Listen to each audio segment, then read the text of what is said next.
मिला है। जो इस जीवन को पाके और गुरु के चरणों को पकड़ लिए हैं, उनका जीवन धन्य हो गया है। प्रेमियों, जे भवसागर से पार जाने की नौका मिली है, इस पे ही बैठ के हम भवसागर से पार हो सकते हैं। आज जीव की जे हालत हो गई है, वो सोचता है मैं संसार को पकड़ूं या भगवान को पकड़ूं, क्या करूं, कुछ समझ में नहीं आ रहा, क्योंकि मति काम नहीं कर रही है। और मति काम कैसे करेगी? जब संतों की शरण में आओगे तब मति काम करेगी। तो प्रेमियों, ये जो जीवन के दिन हमारे अच्छे कट रहे हैं, ये परमात्मा की दया मानना, क्योंकि ये संसार कलेशों से भरा हुआ है। आज ये बीमारी, कल वो परेशानी, कल वो गरीबी, परसों निरादर, तो इसी में आदमी भटकता फिर रहा है कि क्या करें और क्या ना करें। तो गुरु महाराज कहते हैं, बच्चों, ये सब तुम देखते रहोगे तब तक तुम्हारा जाने का समय आ जाएगा। भाई अर्जुन से जब कहा गया था कि निशाना लगाओ, तो सब लोगों ने निशाना लगाया, लेकिन अर्जुन से पूछा उनके गुरु ने कि अर्जुन तुमको क्या दिख रहा है? तो कहने लगे, हमको तो मछली की आंख में एक काला बिंदु दिख रहा है। यही कही ना। तो अगर हम लोगों से पूछा जाए कि पूरे संसार का सार तुमको क्या दिख रहा है, तो हमारा तो सब फैला हुआ है, हम क्या एक चीज को बता ही नहीं पाएंगे कि हमको क्या दिख रहा है। हमारे लिए तो सब ही अच्छा है, सब कुछ अच्छा है, मेन हमारे लिए कुछ है ही नहीं। लेकिन होना क्या चाहिए कि गुरु का नाम और गुरु का प्रेम, ये होना चाहिए सत्संगियों को। और किसी से काम बनने वाला नहीं है, गुरु से ही प्रेम करोगे तब हमारा काम बनेगा। कि तुम कर लो गुरु से प्यार, अमृत बरसेगा। तुम कर लो गुरु से प्यार, अमृत बरसेगा। कहते हैं गुरु से प्रेम कर लोगे तो अमृत की वर्षा होने लगेगी। बहुत लोग कहते हैं गुरु तो मनुष्य है, गुरु से प्रेम करने से मिलेगा क्या? तो एक बार क्या हुआ, सभी जो देवता थे वो थे, उनमें बहस होने लगी। तो किसी ने कहा कि कौन बड़ा संसार में? तो लोगों ने कहा, देवता बैठे थे, उनने कहा कि सबसे बड़ी पृथ्वी माँ। तो लोगों ने कहा हाँ। कुछ लोग होते हैं जिनके दिमाग कम होता, वो उसी बात में हाँ में हाँ मिला देते हैं। तो बोले हाँ सही बात है कि पृथ्वी माँ ही सबसे बड़ी है। तो एक उसमें चतुर बैठा था, कहने लगा पृथ्वी माँ बड़ी है तो शेषनाग के फन पे क्यों खड़ी है? भाई बड़ी है तो उसे अपने बल पे बैठना चाहिए। तो धरती माँ अगर बड़ी है तो शेषनाग के फन पे क्यों खड़ी है? आ जाते। तो किसी ने कहा कि शेषनाग, शंकर जी बड़े। शेषनाग बड़े हैं तो शंकर जी नहीं, शंकर जी बड़े हैं। तो कहने लगे शंकर जी बड़े हैं तो उनके गले में क्यों शेषनाग पड़े हैं, ये बताओ पहले। तो लोगों ने कहा अरे ये सब छोटे हैं। तो बोले फिर कौन बड़ा है? तो बोले कि हनुमान जी बड़े हैं। बोले हनुमान जी बड़े हैं तो राम जी के चरणों में क्यों पड़े? समझने की बात है। जैसे बहुत लोग कहते हैं ना कि देवी देवता ये सब बड़े हैं, इनसे बड़ा तो संसार में कोई है नहीं, तमाम लोगों के जो विचार हैं। तो फिर लोगों ने कहा हाँ ये बात तो सही है, अगर हनुमान जी बड़े हैं तो राम के चरणों में क्यों पड़े? तो बोले पता है? तो बोले राम जी बड़े। उनको अपनी बात का उत्तर नहीं मिल रहा, कह रहे राम जी बड़े हैं। तो बोले राम जी अगर बड़े हैं तो अपने गुरु के चरणों में क्यों पड़े हैं? अब बताओ। लोग वहाँ कहते हैं ना कि हम तो यही पूजा करेंगे और पूजा करेंगे नहीं। बोले राम जी बड़े हैं तो गुरु के चरणों में क्यों पड़े हैं?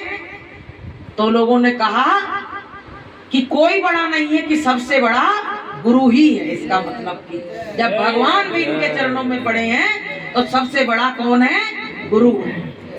तभी कहा गया है कि गुरु पूजा में सबकी पूजा, और गुरु समान देव नहीं दूजा, और गुरु चरणन में 68 तीरथ, और पर भी परत अनंत, और सहजो ऐसो धाम नहीं, अंड पिंड ब्रह्मांड। कहते हैं 68 तीरथ गुरु के चरणों में है, और फिर भी लोग आप गुरु के चरणों को छोड़ छोड़ के और जाने कहां कहां घूम रहे हैं। तो भैया तुम घूमते ही रहना। अगर अर्जुन जैसा निशाना नहीं बन पाया और लक्ष्य तुम्हारा एक न रहा तो ये जीवन भी बर्बाद चला जाएगा, कुछ मिलने वाला नहीं है। विचार करो, मनुष्य एक विचारवान प्राणी है, उसको विचार करना चाहिए कि गुरु से कहीं मेरा प्रेम कम तो नहीं हो रहा है, ऐसा तो नहीं है मेरा फसाव संसार में हो रहा है, और गुरु से कहीं मेरा प्रेम कम तो नहीं हो रहा है। तो प्रेमियों, सत्संग में आओ तो दीनहीन बन के सत्संग में बैठो। बड़े होके जो बड़ों को क्या होता है, बड़े लोगों को मार पड़ती है, और छोटे बच्चे चाहे जितना काम बिगाड़ दें तो उनको कोई नहीं मारता, कहते अरे बच्चा है। सब लोग यही कहते थे, संत महात्मा तक उसको बरी कर देते हैं, बच्चा है, माफ कर देते हैं। तो प्रेमियों, हमको सबको भी बच्चे की तरह रहना चाहिए। ये नहीं है कि हम थोड़ा समझदार हो गए तो अब हम भगवान से भी बड़े हो गए, गुरु से भी बड़े हो गए। नहीं, हम अपने को छोटा ही समझें कि दीन लखे मुख सबन को, और दीन लखे ना कोई, और भली बिचारी दीनता तो नरो देवता। अगर तुम्हारे हमारे अंदर दीनता आ जाएगी ना तो हम भी देवता का रूप बन जाएंगे। भाई देवता कुछ बोलता नहीं है ना, इसीलिए तो उसको देवता कहते हैं। एक बार क्या हुआ, एक व्यक्ति ने कहा भगवान बड़े आराम में मंदिर में बैठे रहते हैं और लोग आके बढ़िया प्रसाद चढ़ा जाते हैं और बढ़िया सुगंधी का आहार लेते हैं और बैठे रहते हैं बड़े मजे से, हम इंसान की जिंदगी बेकार है। तो कहने लगे, भगवान से बात करी, भगवान ने कहा एक दिन तू बैठ के देख ले तो पता पड़ जाएगा, बैठ के देख ले एक दिन तो पता पड़ जाएगा। तो उसने कहा ठीक है, आज मैं आपकी तस्वीर के पीछे खड़ा हो जाऊंगा। अब प्रेमियों, इंसान की तो बोलने की आदत रहती है। अब जो आए पैर छुए मत्था टेके तो उसका मन क्या करे कि आशीर्वाद दे दे, इसके पीछे से, इसके पीछे से आशीर्वाद दे दे। लोग बात पता है गुरु को क्यों नहीं पकड़ते हैं? मेरी समझ में एक बात आती है, क्योंकि जानते हैं गुरु तो जिंदा है और बैठा है, देख रहा है, मेरी बुराइयों को पकड़ लेगा तो कुछ कह नहीं दे। और मंदिरों में इसलिए जाते हैं क्योंकि वो कहते हैं ये तो पत्थर के बने हैं, ये तो ना कुछ बोलेंगे ना चालेंगे, इनसे चाहे तुम कुछ भी कहे आना, चाहे जो कुछ सड़ा गला कुछ भी चढ़ाए आना, ये कुछ बोलने वाले नहीं है। अब क्या हुआ प्रेमियों, उसके पीछे वो बैठा तो कई लोग आए, प्रणाम किया, मत्था टेका। अब उसका मन क्या करे, हम आशीर्वाद दे दे। और उसमें से एक व्यक्ति आया तो उसने जाने उसमें मिठाई रखी थी डिब्बे में, जाने क्या कर दिया और जो पीछे से ही बोल पड़ा। अब उसने सोचा, हम तो सोचते थे कि मंदिर में तो कोई देवता बोलते नहीं है, आज ये मंदिर से कैसे आवाज आ गई। वो डर के मारे भगा वहां से। कहने लगा एक मंदिर ही सहारा था कि यहाँ सब कुछ हमारा उल्टा सीधा कुछ भी करते थे, सब गुनाह यहाँ माफ हो जाते थे, कोई देखता ही नहीं था, और अब तो मंदिर के देवता भी बोलने लगे। तो प्रेमियों, अब जो दरवाजे पे आए उससे कहे कि भैया मंदिर के अंदर सोच समझ के जाना, आज तो मंदिर का देवता बोल रहा है, मंदिर में जो भगवान बैठे हैं वो बोल रहे हैं। अब क्या हुआ, जब पट लग गए तो भगवान से उसकी बात हुई तो कहने भगवान ने कहा जी बता, मैं आप तक मंदिर में बोला कभी, और तू तो कहता था बड़े आराम में रहते हो और तू तो बोल दिया। अब आज से लोग मंदिर में आना भी बंद कर देंगे। मैं बोलता नहीं था इसलिए लोग मंदिर में आते थे, और अब बोल यहाँ तुमने बोल दिया है तो अब लोग मंदिर में भी नहीं आएंगे। तो प्रेमियों, ये सत्य बात है।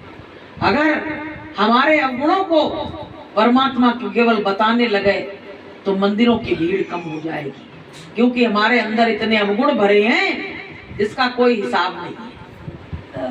कि मेरा अवगुण भरा शरीर नाथ कैसे तारोगे, मेरा अवगुण भरा शरीर नाथ कैसे तारोगे। मेरा अवगुणों से भरा शरीर है, हमको हे परमात्मा कैसे मेरा उद्धार करोगे। ये तो अपनी अंतरात्मा जानती है कि मैं कितनी पापी हूँ, मैं कितनी दोखी हूँ और मैं कितनी कुचक्री हूँ। ये तो अपनी आत्मा अपने को बता देती है। मानो या ना मानो वो मर्जी है आपकी, लेकिन हमारी आत्मा तुरंत हमको धिक्कारने लगती है। प्रेमियों, मन तो तुमको गलत राह पे ले जाता है, लेकिन आत्मा तुमको अच्छी राह पे ले जाती है। तो प्रेमियों, हमको सबको सेवरी की तरह, मीरा की तरह अपने गुरु के लिए रोना है।